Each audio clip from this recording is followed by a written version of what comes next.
Hola estimados estudiantes, el día de hoy continuamos con la solución de la guía para el examen de admisión del TEC proceso 2021-2022 del ítem 41 al 50.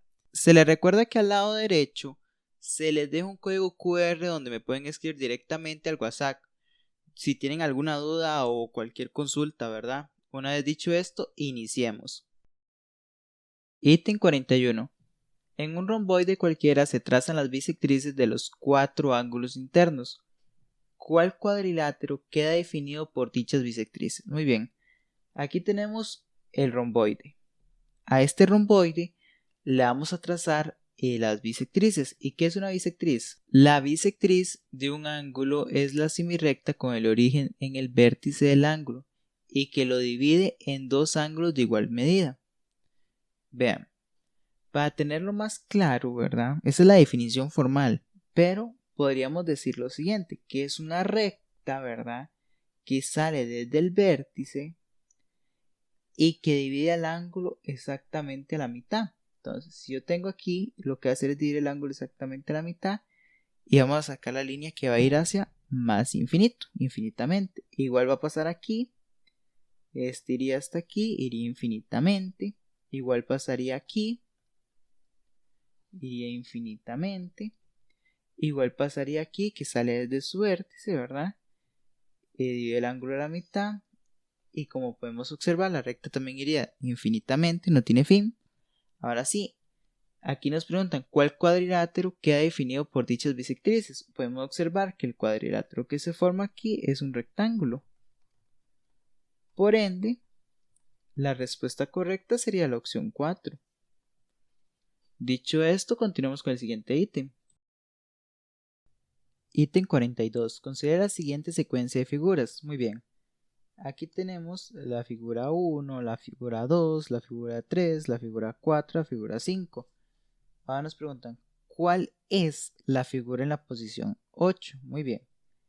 Vamos a ver qué está pasando con cada una de las figuras. Entonces, la figura 1 es la base. Hasta el momento no sé qué le hicieron anteriormente, pero es el inicio.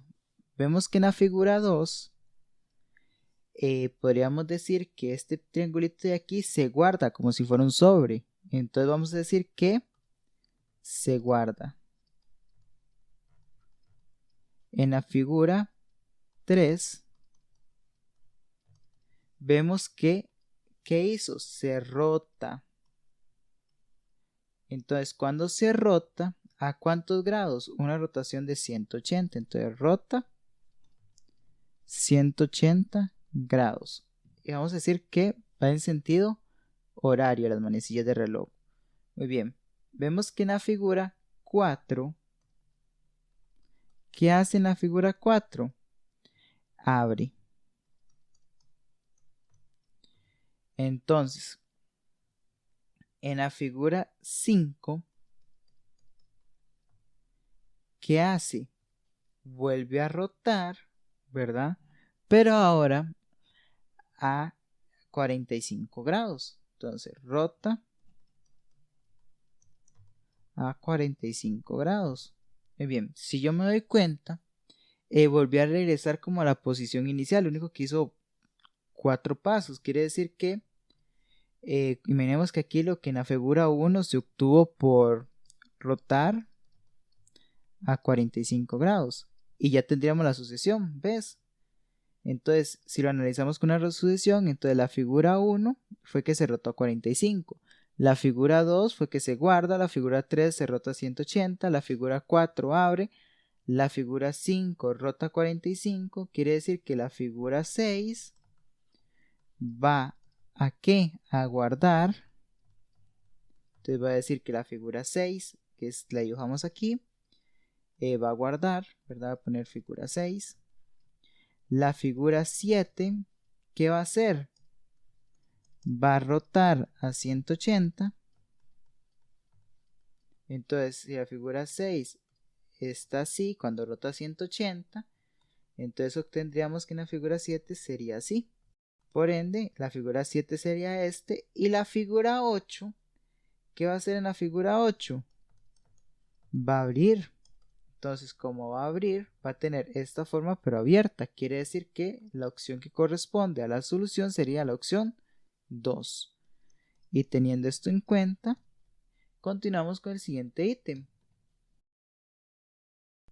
Ítem 43. Suponga que cada lado de un cuadrado mide 2k menos 1. Pues bien, aquí le estoy diciendo que cada lado del cuadrado quiere decir que es un polígono regular y que todos sus lados van a medir 2k menos 1. Donde k es un número entero positivo. Considere las siguientes afirmaciones sobre el cuadrado. La afirmación A nos dice que el área será un múltiplo de k menos 1. La afirmación B nos dice que el perímetro será un número primo. La afirmación C nos dice que el área será un número impar. La afirmación D nos dice que el perímetro será múltiplo de 2k menos 1. Muy bien. Entonces, observemos lo siguiente, que tanto la afirmación A nos habla del área como tanto la afirmación C. Ahora, la afirmación B, tanto la afirmación D nos habla del perímetro. Entonces vamos a comenzar resolviendo la afirmación A y la afirmación C. Entonces, nos dice que en la afirmación A, el área será un múltiplo de k menos 1. Entonces, ¿qué vamos a hacer primero? Vamos a ver unos valores acá. Voy a decir que k vale 2 y que k vale 5, por decir así. Yo puedo darle cualquier valor acá, mientras que sea un número entero y que sea positivo. Y k no puede ser 0 porque 0 recordemos que es mantequilla, como le decimos usualmente. Muy bien. Entonces, voy a sustituir este 2 en el valor de k. Entonces nos quedaría de la siguiente manera. Cuando k vale 2, vamos a quedar 2 por 2 menos 1. Quiere decir que 2 por 2, 4 menos 1, 3. El lado del cuadrado va a valer 3. Y cuando k valga 5, vamos a tener que 2 por 5 menos 1. 2 por 5, 10 menos 1 daría 9. Entonces, cuando k valga 5, el lado del cuadrado va a valer 9. Ahora nos habla que en A el área será un múltiplo de k menos 1. Entonces, quiere decir que el múltiplo es cuando k se le resta 1. Entonces, cuando k valga 2, vamos a tener 2 menos 1 daría 1. Cuando k valga 5, 5 menos 1 daría 4. Muy bien, ahora sí, ¿qué voy a hacer yo? Voy a determinar el área del cuadrado. Sabemos que el área de todo cuadrado es lado al cuadrado. Muy bien, entonces, cuando k vale 2, sabemos que el lado mide 3. Entonces, 3 al cuadrado daría 9. Y sabemos que 1 es múltiplo de todo número. Entonces, por ende, 1 es múltiplo de 9. Quiere decir que aquí sí se cumple. Pero cuando hacemos, cuando k vale 5 nos da 9 a la media del lado. Entonces 9 al cuadrado nos da 81. Y 81, ¿verdad? No es divisible entre 4. Como no es divisible entre 4, no puedo decir que 4 es múltiplo de 81, ¿verdad? Por ende, vemos que aquí no se cumple. Por lo tanto, la afirmación A sería falsa. Luego observemos que nos dice la afirmación C que el área será un número impar, lo cual sí se está cumpliendo. 9 es impar, 81 es impar, y si yo le doy otro valor acá, siempre me va a dar un resultado impar. Dicho esto, me doy cuenta que la preposición C, bueno, la afirmación C sería verdadera. Ahora sí, en el siguiente, que vamos a hacer es resolver la afirmación B y D, y vamos a conservar los mismos valores de K, cuando que K valga 2 y que K valga 5, pero ahora vamos a hacer su perímetro. Muy bien, recordemos que el perímetro de un polígono regular es n por L. En este caso, n es el número de lados, entonces sería perímetro es igual a 4 por 2k menos 1. Muy bien, entre paréntesis va a decir que tenemos que resolver primero el 2k menos 1. El perímetro va a ser igual, cuando k valga 2, vamos a tener 4 por 2 por 2 menos 1. Esto nos daría como resultado 2 por 2, 4, menos 1, 3. 4 por 3 sería 12. Ahora, cuando K valga 5, entonces el perímetro va a ser igual a 4 por 2 por 5 menos 1, 2 por 5, 10, menos 1, 9, y 9 por 4 daría 36. Por ende, vamos a observar lo siguiente. Nos dice que el perímetro será un número primo. Esto es falso, porque tanto 12 como 36 son números compuestos. Luego nos dice que el perímetro será múltiplo de 2k menos 1. Entonces vamos a ver qué valores toma 2k menos 1 cuando k vale 2. Entonces cuando k vale 2, entonces 2 por 2 menos 1, 2 por 2, 4 menos 1, daría 3. Entonces cuando k valga 2, nos daría que 2k menos 1 es igual a 3. Cuando k valga 5, entonces vamos a tener 2 por 5 menos 1 daría 9. Entonces cuando k valga 5, el resultado de 2k menos 1 sería 9. Y como podemos observar, ¿verdad? Este resultado de aquí, este 3, es lo mismo que da este paréntesis y es lo mismo que este paréntesis. Por lo tanto, quiere decir que sí son múltiplos. Por lo tanto, la respuesta correcta, ¿verdad? Sería en este caso, que sería verdadera, nada menos la C y la D. Opción correcta, opción 2. Otra forma de verlo es que sabemos que aquí 2k menos 1 es el mismo valor que tiene el lado. Quiere decir que obligatoriamente va a ser múltiplo. ¿Por qué? Porque nada más está multiplicando por 4. Entonces como que tenga 4 veces 2k menos 1. Dicho de esta manera, continuamos con el siguiente ítem. Ítem 44. Considera la siguiente secuencia de figuras. Tenemos la figura 1, figura 2, figura 3, figura 4, figura 5 y figura 6. Observemos lo siguiente, que la figura 1 es igual que la figura 5, la figura 2 es igual a la figura 6. Teniendo esto claro, ¿qué quiere decir? Que el orden de la figura siempre va a ser el mismo, va a ser figura 1, 2, 3, 4 y vuelve a comenzar 1, 2, 3, 4. Pero lo que va a cambiar es, por decir así entre comillas, el número de posición, ¿verdad? Diciéndolo de esa manera. Ahora quiero que tengamos claro lo siguiente. ¿Cómo yo voy a saber qué figura va a corresponder de acuerdo a su posición? Vamos a dividir entre 4. ¿Por qué entre 4? Porque solo tenemos 4 variantes, que son la figura 1, figura 2, figura 3 y figura 4. Ahora, tenemos que tener claro también lo siguiente. Voy a hacer un ejemplo como que me estuvieran preguntando cuál es la forma de la figura 5, ¿verdad? Entonces, ¿yo qué voy a hacer? Voy a hacer 5 dividido entre 4. Sabemos que cabe una vez. Entonces aquí hacemos menos 4. El residuo es 1. Entonces, como el residuo 1, podemos observar que si el residuo es 1, va a corresponder a la figura 1. Y así va a pasar sucesivamente. Entonces, si el residuo es 2, va a corresponder a la figura 2. Si el residuo es 3, va a corresponder a la figura número 3. Y si da exacto, quiere decir que va a corresponder a la figura número 4. Una vez dicho esto, vamos a ver por qué nos preguntan. Nos dicen cuál es la figura de la posición 51. Entonces vamos a hacer 51 dividido entre 4. Cabe una vez. Hacemos la resta.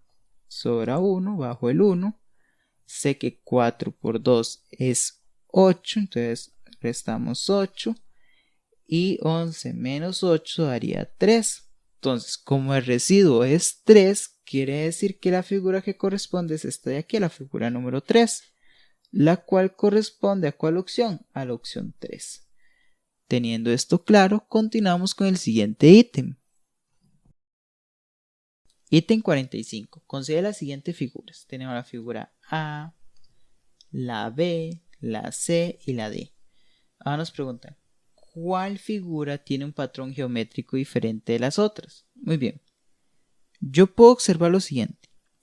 Todas son un cuadrado. Luego, todas tienen una línea, ¿verdad? Que va de aquí aquí, ¿verdad? Podríamos decir que es un eje de simetría. ¿Y por qué podríamos decir que es un eje de simetría? Porque divide la figura en dos partes iguales, entre comillas. ¿Por qué digo entre comillas? Porque no sé si esa línea que está ahí hace la función de eje de simetría. Entonces, ¿cómo voy a dar cuenta? Voy a verificar que si en todas las figuras A, B, C y D cumple la función de eje de simetría. Muy bien, la más obvia sería en la figura D. En la figura D, si yo hago a doblar a través de esta línea, vean de aquí, este cuadrado de aquí cae sobre este cuadrado de aquí, luego este de aquí cae encima de aquí, este de aquí cae encima de este de aquí, y como podemos ver, sí cumple esa línea como función de eje de simetría. Muy bien, vamos a ver que también en la figura A pasa lo mismo, a puro ojo me doy cuenta, vean aquí, cumple la función de eje de simetría. ¿Por qué? Porque esta parte gris cae encima de esta gris cuando yo hago a doblar, y esta parte en blanco cae encima de esta parte en blanco.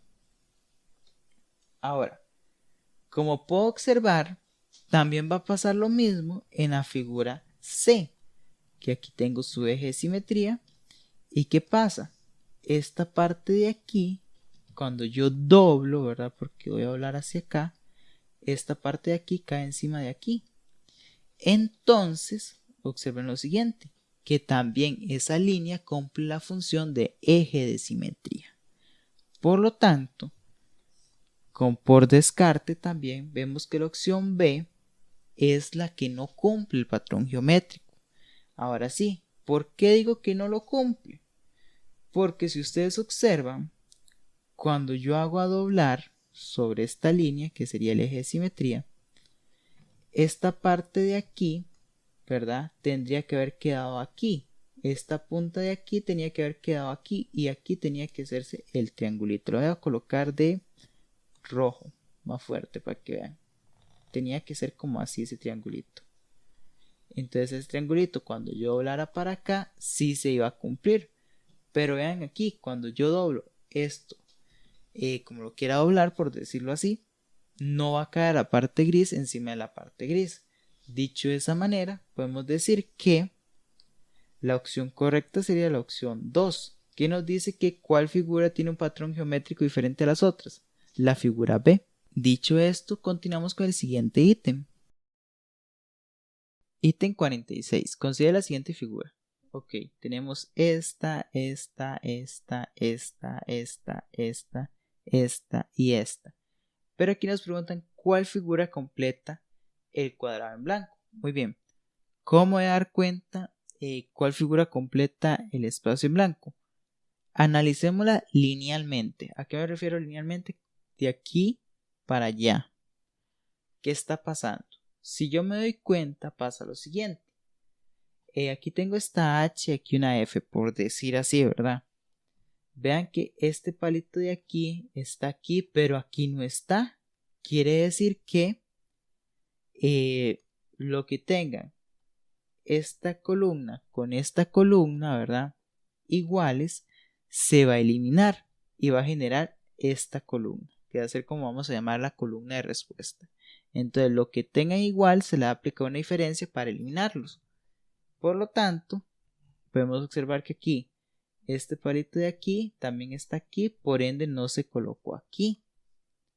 Vean que después pasa lo mismo. Esta línea de aquí de la F, podríamos decir que como también está aquí, se eliminó. Por lo tanto, solo dejaron esta de aquí, que no está aquí, ¿verdad? Y esta de aquí, que no está aquí. Por lo tanto, se generó esta figura de aquí. Si pasa lo mismo aquí, quiere decir que ya encontramos el patrón. Véanlo aquí, esta línea que está aquí, pero vea que aquí no está, se eliminó. Esta línea que está aquí, y aquí no está porque se eliminó. Entonces, ¿qué quiere decir? Que lo que tengan iguales estas dos columnas, ¿verdad? Será lo que se va a eliminar. Entonces, si yo me doy cuenta, primero que voy a hacer yo, para completar este espacio en blanco, voy a completarlo con lo que le haga falta. Vemos que esta diagonal que está aquí no está aquí, entonces es lo primero que voy a dibujar. Entonces una diagonal. Luego puedo observar que esta línea que está aquí no está aquí, entonces voy a dibujarla también porque son los segmentos nuevos, por decir así. Ahora, ¿qué voy a hacer? Voy a colocar lo que se eliminó. ¿Y a quién es que se elimina? Lo que tenga igual es esta figura con esta figura. Podemos observar que aquí no está esta línea, que sería esta.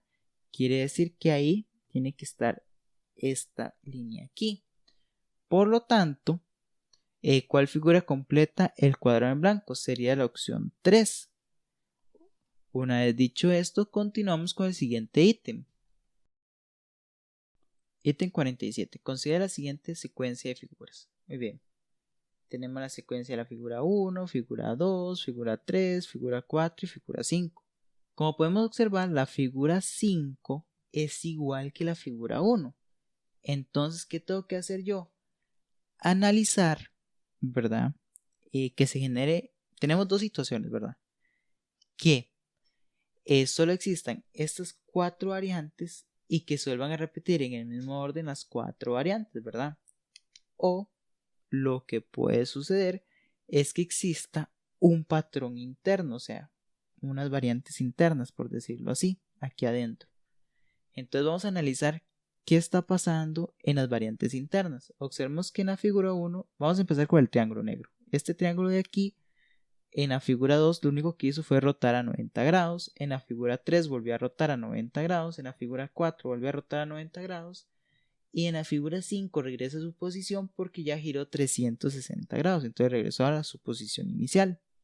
Ahora, en la parte de las olitas, ¿verdad? Por decirlo así, esta parte de aquí, vemos que lo único que hace para pasar aquí, giró a 180, vuelve a girar a 180 grados, pero observemos que queda aquí porque el triangulito está ocupando la posición que debería estar ocupando estas olas, entonces quedó aquí y por eso ya aquí ya no vuelve a hacer el giro de 180 grados. ¿Por qué? Porque lo hace en la figura 6 para quedar como la figura 2.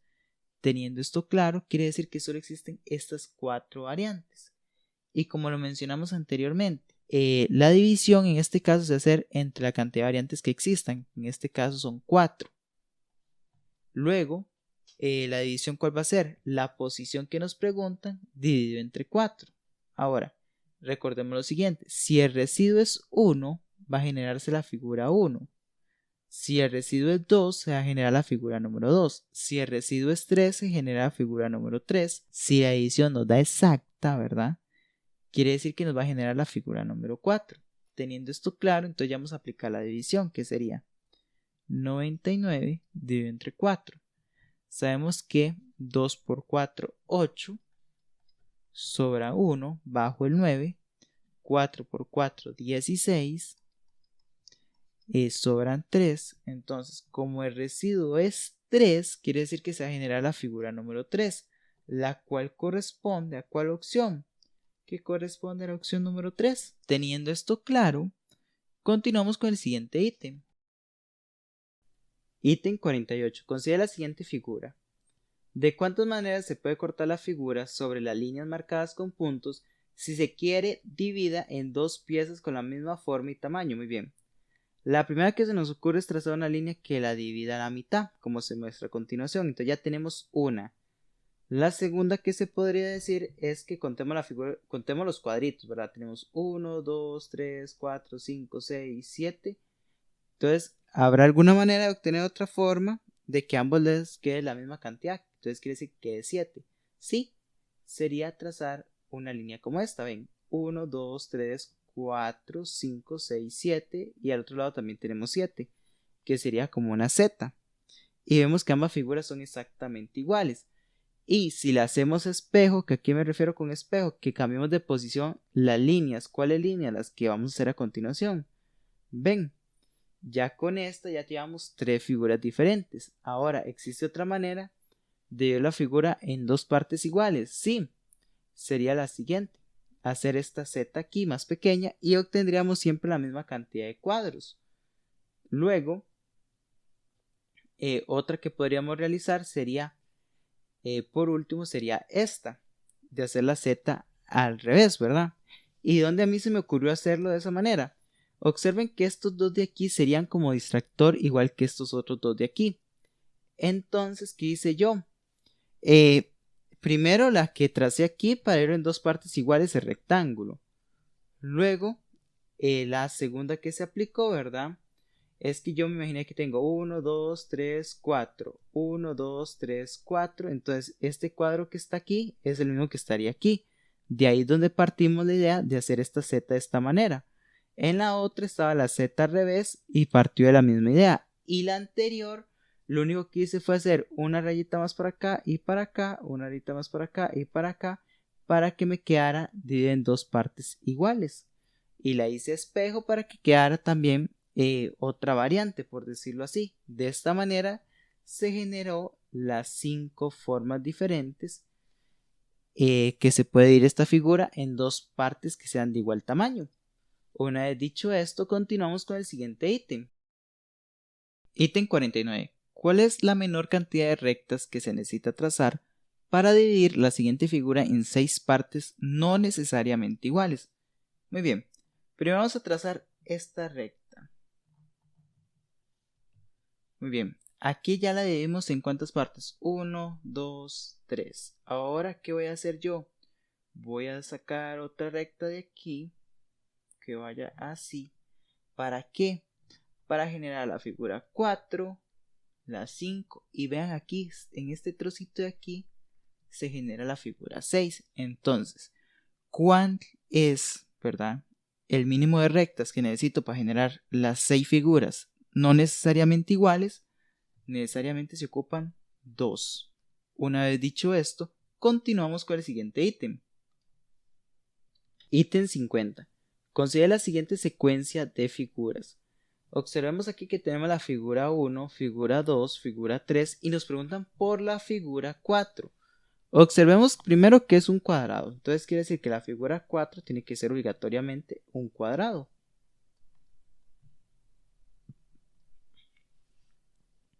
Luego observemos que lo único que está cambiando de posición es internamente, que serían sus flechitas, por decirlo así. Muy bien. Vemos que tenemos esta flechita de aquí. Y esa flechita de aquí, una de dos, cambió a ser esta o cambió a ser esta. Tiene más sentido que cambió a ser esta de aquí. La voy a subrayar de morado, que esta de aquí cambió a ser esta de aquí. ¿Por qué? Porque puede decir que rotó al sentido horario, ¿verdad? Que sería hacia acá. ¿A cuánto? A 90 grados. Entonces, si rotó a 90 grados y vuelve a rotar a 90 grados, vemos que quedaría aquí. Por lo tanto, quiere decir que si vuelve a rotar a 90 grados, quiere decir que la flechita quedaría aquí. Entonces, sabemos que el primer punto, este sería el centro, ¿verdad? Y quedaría aquí esta flechita. Muy bien. Sabemos que esta de aquí es esta de aquí. Luego, tomando en cuenta lo que mencionamos anteriormente, vemos que tenemos este de aquí que ahora pasa a estar aquí, que rotó entonces ¿cuánto? 45 grados. Y si vuelve a rotar 45 grados en sentido horario queda aquí. Y si vuelve a rotar en 45 grados, obligatoriamente, ¿dónde tiene que quedar? Va a quedar aquí. Por lo tanto, esta flechita de aquí, o esa rayita, sería esta de aquí. Diciéndolo de esta manera, nos damos cuenta que la opción correcta, ¿cuál sería? Vemos que la opción 1 no puede ser porque no es lo que necesitamos. La opción 2 tampoco. Pero observemos que la opción 3 es lo que nosotros generamos como figura. Por lo tanto, la opción correcta sería la opción 3. A su disposición, ¿verdad? En el canal, toda la práctica, ¿verdad? De la guía para el examen de admisión del TEC, toda la parte de razonamiento matemático. Y también se les agradece si lo pueden compartir para que más gente pueda ver este contenido y se les pueda servir para resolverla. Si tienen alguna duda, recuerden también que en estos videos, ¿verdad? Que resolvemos, en la parte de abajo En la descripción, ustedes si tienen dudas, un ejemplo, en el ítem 43 que se habla en este video, nada más dan clic donde dice ítem 43 y lo lleva directamente a la explicación por aquello, ¿verdad? Y gracias por su atención y tengan un buen día.